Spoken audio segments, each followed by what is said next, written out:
अस्सलाम वालेकुम रहमतुल्लाहि व बरकातुहू। नाज़रीन, कैसे हैं आप लोग? मैं उम्मीद रखता हूं कि आप लोग सभी खैरियत से होंगे। और आप लोगों को मालूम है मेरा यूट्यूब चैनल जी रियाज यूनस के नाम से, और मेरी रिक्वेस्ट होगी दोस्तों कि मेरे इस चैनल को ज़रूर आप सब्सक्राइब कीजिएगा अगर आपको वीडियो अच्छी लगे।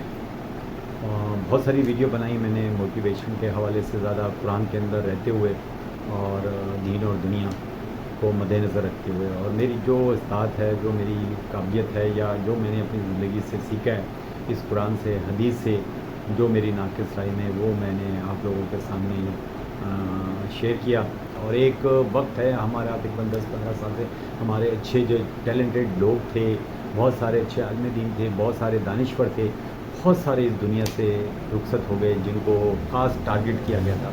और मेरा टॉपिक भी इसी हवाले से है। इसकी जो आज की हेडिंग होगी वो होगी दीन से दूरी, और अंग्रेज़ आज भी हमें मुसलमानों को गुमराह करने पे लगा हुआ है।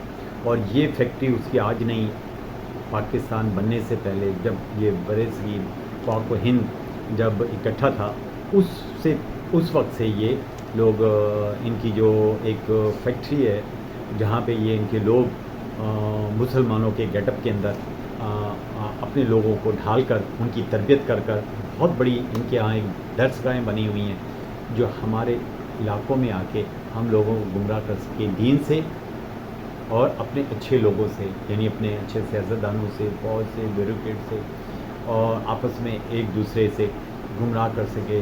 इसमें इनका ख़ास टारगेट अरब था, तुर्की था, ये पाक व हिंद था, बरसगीर जो मुसलमान लोग थे, और ये इसमें कामयाब भी हुए बहुत हद तक। और उसी हवाले से मैं बताऊंगा। इसमें हमारे एक पार्टीशन से पहले इस बरसगीर के अंदर, पाक व हिंद के अंदर नवाब सतारी साहब होते थे, जो 1940 में उत्तर प्रदेश के गवर्नर हैं, और इंडियन के और अंग्रेज़ों के वो बहुत करीब थे, इसलिए उनको गवर्नर बनाया गया था। और उन्हीं की ज़ुबानी, और उन्होंने जो अपनी आँखों से देखा और सुना, और वो उन्होंने बयान किया, और वो मुख्तलिफ़ बुकों के अंदर उर्दू ट्रांसलेट हो गए, मुख्तलिफ़ मैगज़ीन के अंदर पाकिस्तान के अंदर आया, ताकि लोगों को आगाही हो और लोग समझ सकें। और इसके हवाले से उनके एक अंग्रेज़ दोस्त थे, कलेक्टर, जो कि पहले इनके साथ थे यहाँ हिंदुस्तान में, बाद में वो इंग्लैंड चले गए थे। तो वहाँ जाके उन्होंने इनको ख़त लिखा था कि मैं आपको यहाँ इंग्लैंड बुलाना चाहता हूँ, और आपको एक ऐसी चीज़ दिखाना चाहता हूँ, ऐसी जगह का विज़िट करवाना चाहता हूँ जहाँ आज तक आपका कोई हिंदुस्तानी नहीं गया हुआ है।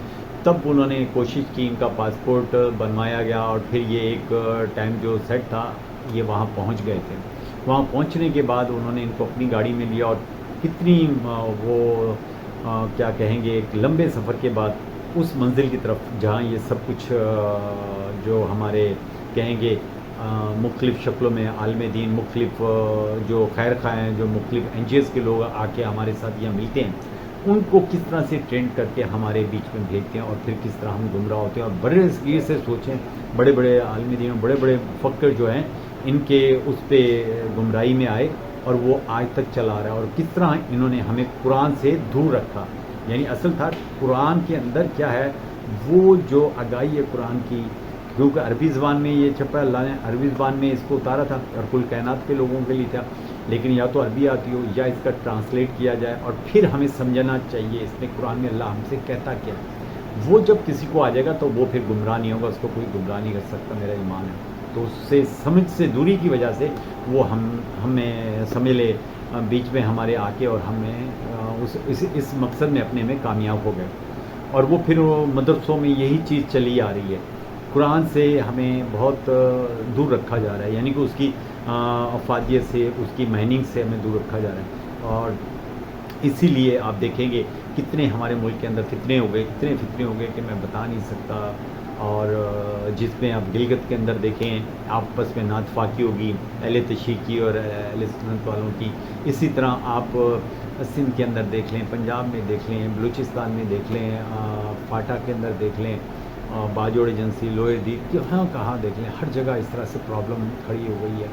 और वो हमें इसी तरफ लेके जाना चाह रहे हैं। अच्छे लोग यहाँ फ़ौज में भी थे, अच्छे लोग सियासतदानों में भी थे, अच्छा मुल्क में काम चल रहा था, لاسٹ 20 سال سے نا 22 سال سے وہ ایک ایسا اللہ ان کا بھلا کرے ہمارے ایک ایسے فوج سے سربراہ آئے اور جنہوں نے وہ سیاست کو لپیٹا اور پھر وہ اس طرح ہمیں کیا کہیں گے کہ ہمیں دین سے دوری کی طرف لے گئے رہنام اللہ کا.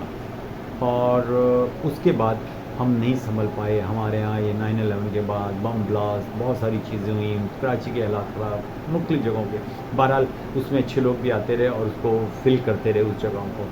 انہی میں ہمارے کہہ لیں کہ اب جو ہے اس وقت اس میں ہمارے جنرل عاصم منیر صاحب ہیں اور یہ حافظ قرآن بھی ہے. میرا ایمان ہے ضیاء کے بعد یہ ایک بہترین انسان ہوگا, ثابت ہوگا انشاءاللہ تعالیٰ.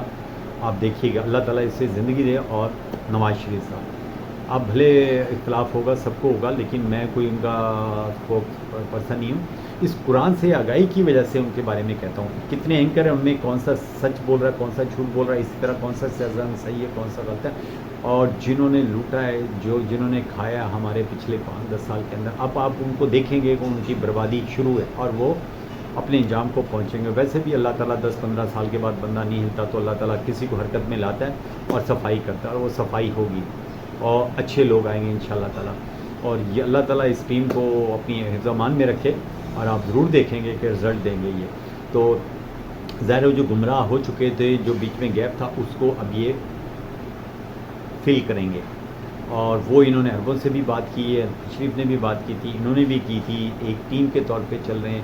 اور اللہ تعالیٰ اور اچھے اچھے دانشور ہیں وہ انشاءاللہ آنے والے دنوں میں آئیں گے جو ہمارے ٹی وی پہ اس وقت نہیں بیٹھتے اور فضولیات کی طرف لگے ہوئے ہیں, کیونکہ وہ پروگرام ہی ایسا بناتے ہیں کہ باہر کی این جی اوز جو ہے جو یہ کیا کہیں گے جرنلسٹ کے نام پہ جو ایڈ دیتے ہیں پیسہ دیتے ہیں, تو وہ آگے جتنے بھی لوگ ہوتے ہیں ان کو کہتے ہی ہیں بھئی ایک پائلٹ ہے وہ آپ بنائیں کہ ایک مسلمان 5 شادی کیوں نہیں کر سکتا, 6 کیوں نہیں کر سکتا, اور عورت کیوں نہیں کر سکتی دوسری شادی, یعنی 2-3 مرد کیوں نہیں رکھ سکتے. اچھا اس پروگرام میں اور انہی کی فرمائش ہوتی ہے کہ آپ نے ایک اہل تشیع کو بٹھانا ہے, ایک سنی کو بٹھانا ہے, ایک بریلوی کو بٹھانا ہے, ایک اہل حدیث کو بٹھانا ہے, ایک ماڈرن جو میڈم ہوتی ہے یا جس کو آپ آزاد خیال بول رہے ہیں بٹھائیں, اور پھر یہ پروگرام کریں. لیکن آپ کو کسی رزلٹ پہ نہیں جانا جس میں بعد میں اکثر نہیں اینکر کہتے جی آپ دیکھیں یہ لوگ کسی فیصلے پہ نہیں پہنچے, فیصلہ ہم آپ پہ چھوڑتے ہیں. بھائی آپ پہلے نشاندہی کریں, آپ کا یہ بھی فرض ہے کہ اس کی اصلاح بھی کریں اور اچھا پہلو بھی بتائیں اور اس کی کس طرح سے اصلاح ہو سکتی ہے وہ بھی بتائیں. پہلے لوگ تھے نا,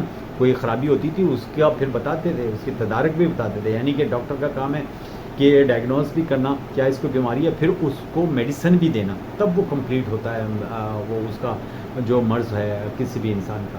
تو اسی طرح آپ جتنے دانشور ہیں یا اینکر ہیں تو ان کا فرض ہے کہ وہ ڈائگنوز تو کر رہے ہیں کہ یہ پرابلم ہے ہمارے ملک میں, یہ گڈر بوبل رہے ہیں, بسیں خراب ہیں, بندے خراب ہیں, فلاں خراب ہے, یہ خراب ہے, وہ خراب ہے. تو بھائی آپ اچھا رائے بھی تو دینا, آپ کا بھی فرض ہے جتنا میرا فرض ہے عام شہری کا, اس طرح ہر پاکستانی کا فرض ہے تاکہ ہم اس بہتری کی طرف جا سکیں. تو میں خیر بتانے والا تھا, آنے والے وقتوں میں دیکھیں گے جو اچھے انسان ہیں وہی نظر آئیں گے, باقی نہیں نظر آئیں گے, یا ان کو ٹھیک ہونا پڑے گا انشاءاللہ تعالیٰ, ایسے ہی ہوگا. تو میں آپ کو یہ نواب ستاری کی ویڈیو دکھانا چاہتا تھا, اور یہ آپ سنیے گا کیونکہ وہ جب سنیں گے تو آپ ضرور حیران ہوں گے, آپ کے 14 طبق روشن ہوں گے جن کو نہیں معلوم کہ ہمیں کیسے گمراہ کیا جا رہا ہے, دین سے کیسے دور کیا جا رہا ہے, کن کاموں پہ لگایا جا رہا ہے, ہمیں مختلف چیزوں میں پھنسایا جا رہا ہے. تو وہ آپ سنیں, پہلے یہ ویڈیو سنیں پھر آگے چلتے ہیں دوست.